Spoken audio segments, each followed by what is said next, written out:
Премиерот Никола Груевски, заедно со директорот на Фондот за иновации Јасмина Поповска, денеска подпишаа договори со 17 предпријатија кои беа избрани на вториот повик на фондот. Станува збор за 10 иновативни проекти на стартап и спинов предпријатија со грантови до 30.000 евра, а 7 фирми ќе комерцијализираат своите иновации со грантови до 100.000 евра. Владата и понатаму ќе ги следи и поддржува ваквите проекти.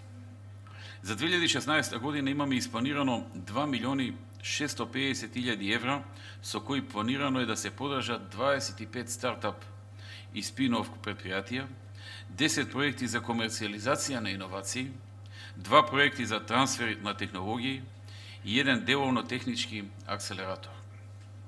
Заклучно до 2017 година, за инструментите преку Фондот за иновации и технолошки развој имаме предвидено севкупно 10 милиони евра за поддршка.